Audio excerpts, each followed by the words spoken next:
네, 반갑습니다. 한 주간 잘 지내셨나요? 오늘은 하워워스와 밀리몬이 함께 쓴 주여 기도를 가르쳐 주소서 주기도와 하나님 나라 이 책의 2장을 우리가 함께 보도록 하겠습니다. 2장은 하늘에 계신이라는 장이에요. 우리가 지난주에 다루었던 것처럼 주기도문을 순서대로 이렇게 쭉 나가고 있는데 영어다 보니까 우리나라 말하고 조금 순서가 다르다 보니까 문법적인 순서가 다르다 보니까 우리나라 같은 경우는 하늘에 계신 우리 아버지여 이렇게 시작이 되는데 영어에서는 이제 순서가 달라서 우리 아버지 하늘에 계신 이렇게 시작되고 있는 거고요. 뭐 특별한 의도를 가지고 있는 것은 아니고 그 순서에 따라서 이렇게 진행이 되고 있습니다. 그리고 이제 이 2장에서 하나님께서 하늘에 계신다라고 이렇게 하는데 하나님께서는 하늘에 계신 분이시죠. 네. 기독교에서 말하는 하나님은 하늘에 계신 분이십니다. 하나님이라는 말 자체가 하늘에 계신 분이라는 뜻이에요. 그렇죠? 한자로 천주라고 하고요. 우리나라 성경이 중국에서 한자로 기록된 성경이 우리나라로 번역이 되면서 그것이 거의 초기 우리나라의 성경의 형태라고 할 수가 있어요. 뭐 다른 언어에서 우리나라 성경이 영향을 받은 것이 아니라 우리나라 성경은 한자 성경에서 가장 큰 영향을 받았습니다. 그래서 그 천주라는 것이 우리나라의 하나님이라는 표현이에요. 제가 언젠가도 한번 우리 이 컨텐츠에서 얘기를 했던 적이 있는 것 같긴 한데 하나님이라는 것이 마치 하나님, 한 분으로서의 하나님 이 의미를 담고 있는 것이라고 생각하시는 분들이 많아요. 적지 않아요. 그리고 천주교에서는 하느님이라고 하잖아요. 그죠? 개신교에서는 하나님이라고 천주교에서는 하느님이라고 하니까 마치 하느님이라는 표현은 우리가 쓰면 안 되는 표현으로 개신교인들이 쓰면 안 되는 표현으로 그렇게 생각하는 경향이 있어요. 그러나 하나님, 하느님 똑같은 말입니다.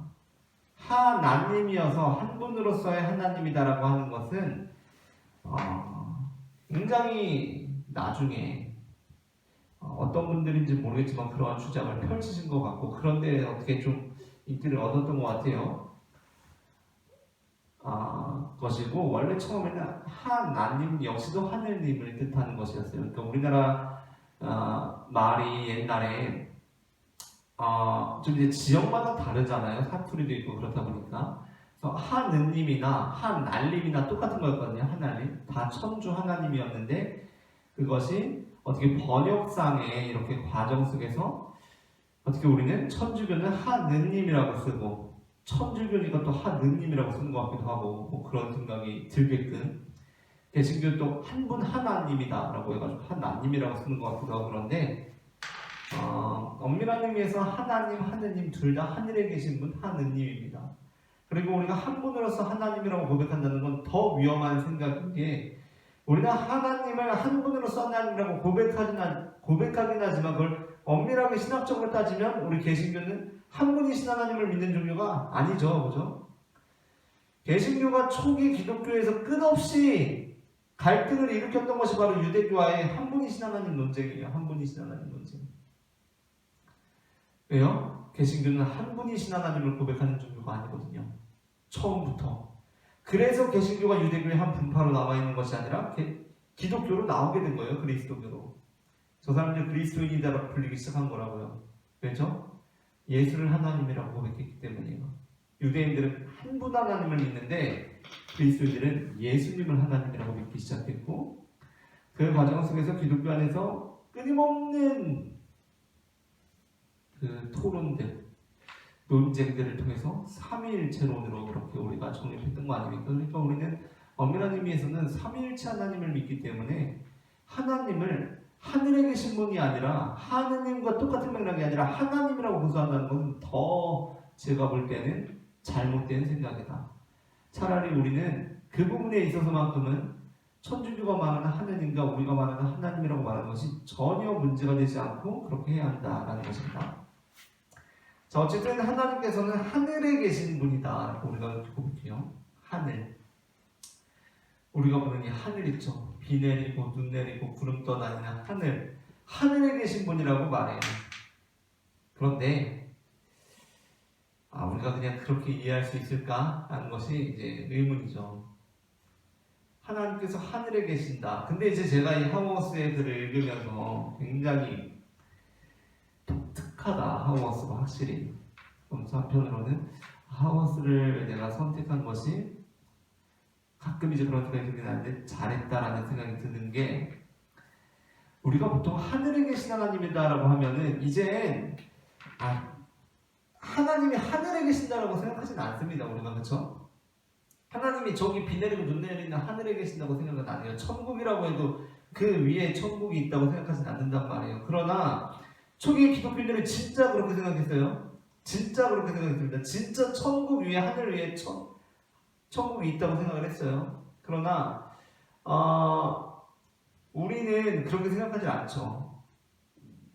그리고 그 세계관 역시도 아주 미묘하게 그 뉘앙스를 다르게 풍기고 있다는 걸 우리가 발견할 수 있어야 돼요. 뭐냐면 우리는 물론 하늘거리지만 다 하늘이지만 하늘은 다르게 표현될 수도 있거든요.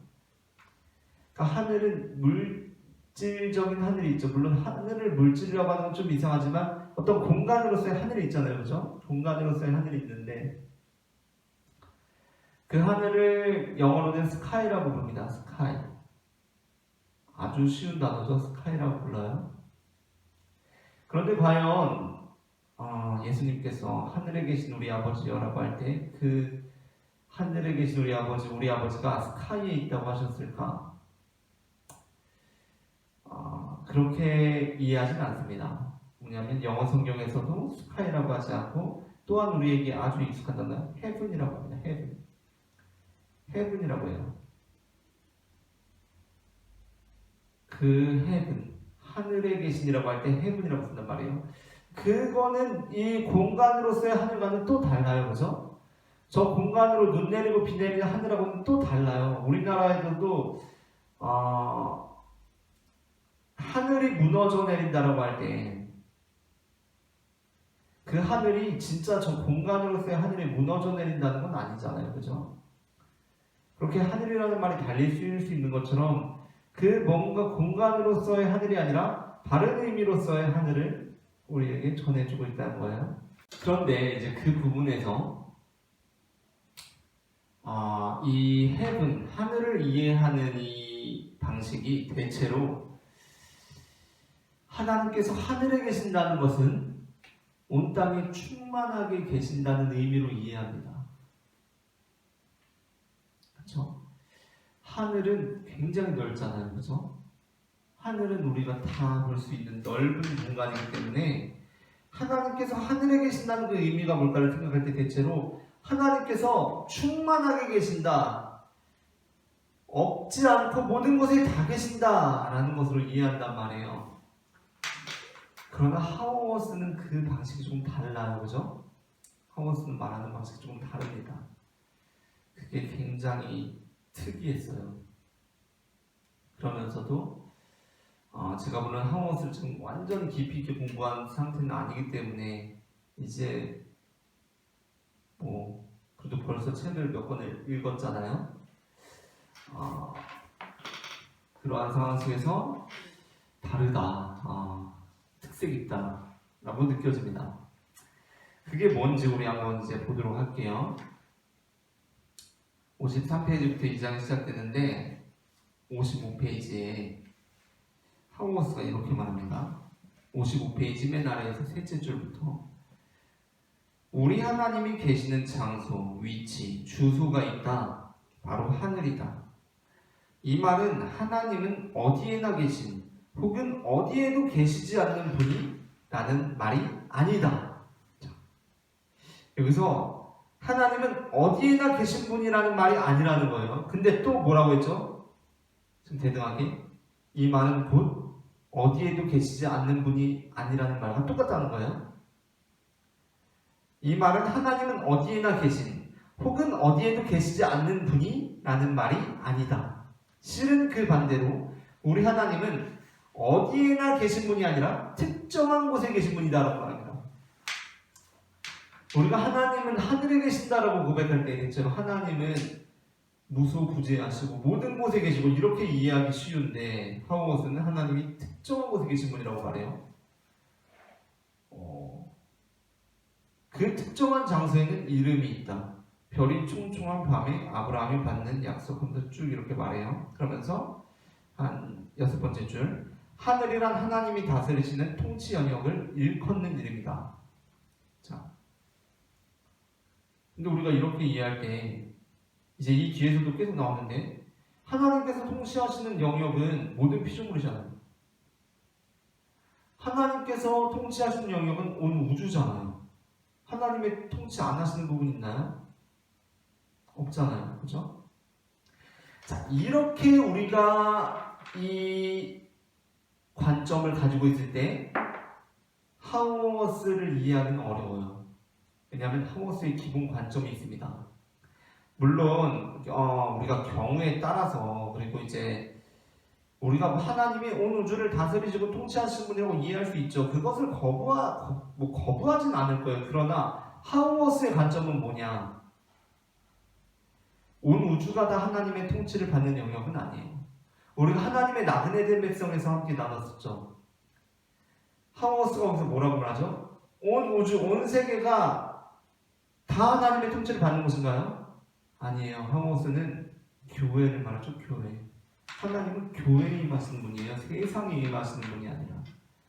물론 그렇다고 해서 하나님께서는 세상에 거하실 수가 없기 때문에 그것이 불가능하기 때문에 그 능력이 안 되기 때문에 그렇다는 것은 아니에요. 그러나 이 하우스의 관점은 이거예요. 하나님은 계시는 곳에 계세요. 하나님께서는 특별한 곳에 계십니다. 그 거주하시는 곳에 계신다는 거예요. 그 하나님의 통치 영역들이 우리의 실제 장소 속으로 쳐들어오는데 그게 이제 하우스가 하나님의 나그네 된 백성에서 말했던 식민지죠. 식민지 쳐들어오는데 어쨌든 그 하나님의 통치 영역은 구별된다는 거예요. 물론 우리가 이제 하나님의 모든 곳에 다 계신다고 할 수도 있겠죠. 그러나 우리가 하나님의 모든 곳에서 다 만날 수 있는 것은 아닙니다. 그렇죠?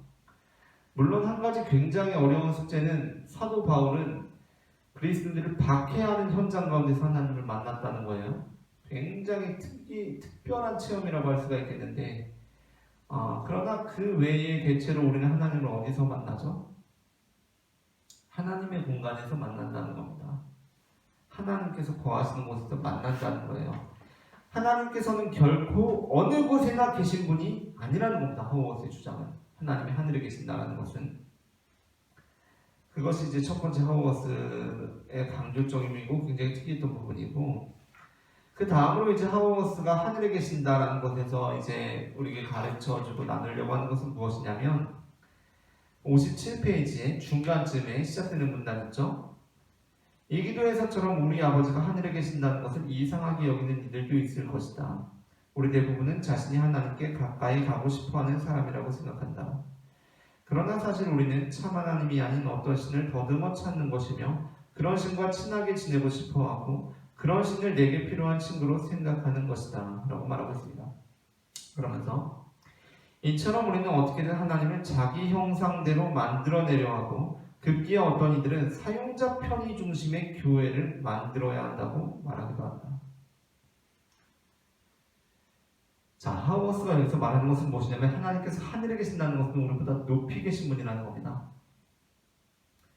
하나님이 우리의 친구고 예수님이 우리의 친구라는 것은 우리가 그냥 이렇게 친구 먹는 그런 친구가 아니라는 거예요. 하나님은 우리와 높이 계신 분이시고 하나님은 우리보다 높이 계신 분이시라는 겁니다. 그러면서 하우어스와 윌리몬이 여기에서 이제 굉장히 신랄하게 비판을 하는데요. 이 사용자 편의의 중심의 교회에 대해서 요즘 우리 성도님들은 불편한 교회 안 가잖아요. 그죠? 편한 교회 가잖아요. 편한 교회.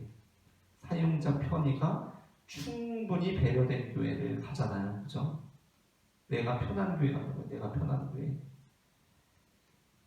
카페집 깔린 침실 같은 본당에 푹신한 의자가 놓여있고 부대시설로 농구장을 구비한 주변 문화와 너무도 흡사하게 만들어진 이 교회에서 우리가 무엇인가 낯선 것, 기이한 것과 마주칠 일은 전혀 없다. 전혀 없다고 말합니다. 하워스는 윌리먼. 하워스는 몰라도 윌리먼 교수님, 감독님, 목사님께서 어떤 교회를 목회하시는지 저는 잘 모르겠어요. 그러나 이렇게 말해요. 사용자 편의 중심의 교회에서 우리가 하나님을 만날 일은 전혀 없다는 것입니다. 전혀 없다. 그러나 하늘은 기이한 곳이다 라고 말합니다.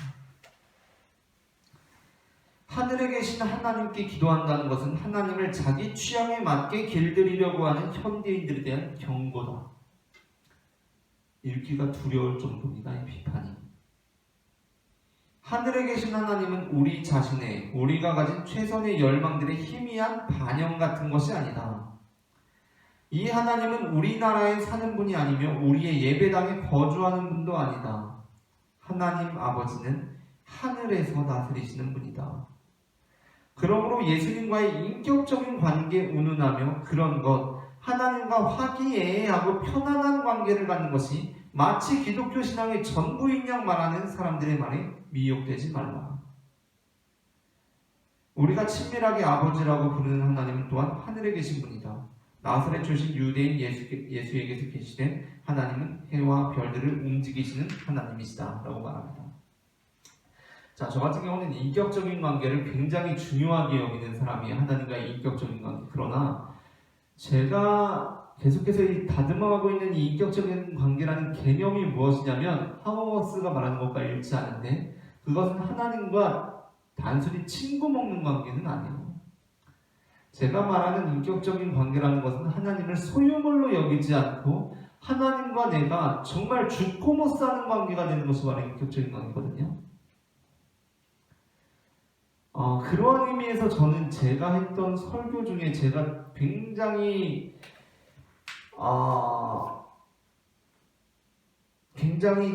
그 개념을 분명히 하려고 했고 또 앞으로도 더 그 글들을 가다듬어 가야 될 것 같은데 중요한 설교가 바로 예복을 입는 사람이에요. 예복을 입는 사람.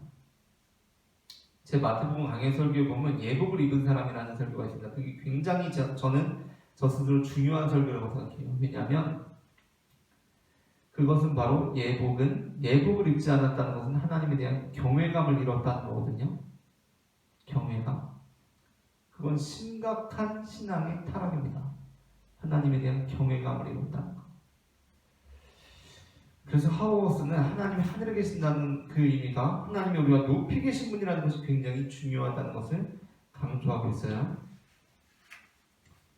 그리고 이제 마지막으로 자, 이제 여기에서 우리가 처음에 말했던 것이 다시 반복되는 부분이 있는데 61페이지의 마지막 문단 거기 이제 인용 시편 된 거 있고 그 아래 있죠. 하나님은 자신의 거처를 자신이 창조한 세계의 바깥이 아니라 그 내부에 두기로 예수의 인격 안에 두기로 선택하신 분이다 라고 말합니다. 저는 이 말이 굉장히 중요하다고 느낌을 받았는데요. 하워스는 하나님은 자신의 거처를 자신이 창조한 세계의 바깥이 아니라 그 내부에 두기로 예수의 인격 안에 두기로 선택하시는 분이다. 하나님은 이 창조된 피조 질서와 동일한 분이 아니죠. 우리가 그 크기를 생각해 볼 때 하나님은 이 자신이 창조한 세계의 규모에 충만하게 임하시는 분이시지만 그것과 동일하게 임하시는 분은 아닙니다. 하나님은 그보다 크신 분이시죠. 그죠? 그런데 어떻게 하신 거예요? 하나님께서는 그 안에 자신을 두시기로 선택하신 분이세요. 예수 안에 자신을 두기로 선택하신 분이다. 자, 이게 이제 왜 중요하냐? 이 다음에 나옵니다. 모든 바위나 나무, 습지 등에서 하나님을 찾을 수 있다고 주장하는 이들은 흔히 하나님이 어디에나 동일하게 계시다고 생각하는 범신론자일 때가 많다. 그러나 하나님이 그렇게 모든 곳에 계시다면 결국 아무데도 계시지 않는 것이며 세상은 공허한 것이 되고 말다. 실은 기독교가 범신론보다 훨씬 더 내재적인 하나님은 우리와 가까이 계신다는 점에서 그런 내재적인 하나님을 말한다. 우리 하나님은 실제 장소 예루살렘과 실제 얼굴 예수 안에 계시기로 약속하시는 분이기 때문이다 라고 말합니다. 자, 이 뒤에 이제 하워스가 강조하고 있는 부분들이 있는데 이제 여기까지만 살펴보려고 해요. 우리가 하나님께서 하늘에 계신다라는 것을 그 말씀을 통해서 하나님이 모든 곳에 계신다라고 이해할 때 우리는 범죄신론에 빠지는 경우가 많고 범신론적인 생각을 하게 될 수가 있다는 겁니다. 그러니까 범신론자들이 그러한 주장을 하게 된다는 거예요. 그러나 하워스가 바라볼 때 그것은 하나님을 어디에도 없게 하는 기술입니다. 하나님이 모든 곳에 계신다라는 고백은 하나님이 어디에도 계시지 않는다라는 고백이에요. 이제 이게 하워스를 이해하는데 굉장히 중요해요. 이게 이제 후기 자유주의 학파들의 그 기본적인 관점을 이해하는데 굉장히 중요한데, 하나님은 특정한 장소에 계세요. 근데 그게 이제 하나님이 다른 장소에 안 계시다고 말하는 건 아니에요. 그걸 부정하는 건 아니지만 하나님은 특정한 장소에 계시고 그 안에서 우리와 인격적인 관계를 맺으세요. 특정한 장소에. 하나님이 모든 곳에 다 계신다고 말하는 순간 그것은 다른 하나님의 어떤 무소부재하심을 강조하는 것처럼 보이기도 하고 또 어떤 다른 피조물에 대해서 존중하는 것처럼 느껴지기도 하지만 그것은 하나님이 어디에도 계시지 않는다라는 고백과 똑같은 고백이라는 겁니다. 자, 우리가 이것을 이렇게 이해할 수 있을 것 같아요. 물론 강조점에 따라서 다르게 말할 수도 있습니다. 다르게 말할 수도 있지만 하워스를 이해하기 위해서는 이렇게 이해할 수 있을 것 같아요. 이게 이제 물론 굉장히 수박한 예지만 후기 자유주의 관점, 이 하워스의 관점을 이해하는데 도움이 될 수 있을 것 같아요. 자, 제가 이 땅에 있는 저는 모든 사람을 다 사랑합니다. 저는 정말 모든 사람을 다 사랑하는 사람이에요. 라고 말할 때 여러분은 제가 정말 모든 사람을 다 사랑하는 사람처럼 보이십니까? 저 이 땅에 있는 모든 사람들을 다 똑같이 다 사랑해요. 라고 말해요. 그 말은 모든 사람을 다 똑같이 안 사랑한다는 말과 똑같은 말입니다. 그쵸? 제가 모든 사람을 다 사랑한다는 말은 이 땅에 있는 모든 사람을 다 사랑한다는 말은 이 땅에 있는 모든 사람을 다 사랑하지 않는다는 말과 똑같은 말이에요.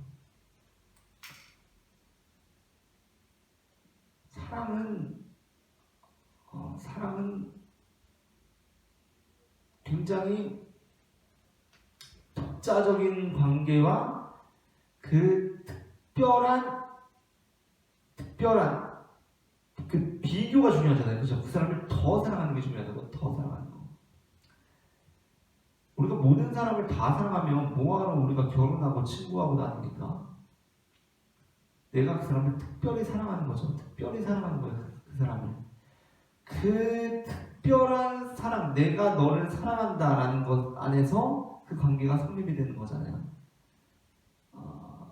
그게 바로 후기 자유주의와 하워스가 말하는 그 이야기, 내러티브라는 그 관점이 갖고 있는 것이기도 한데 그 내러티브 안에서 모든 것이 이렇게 이해가 되는 거예요.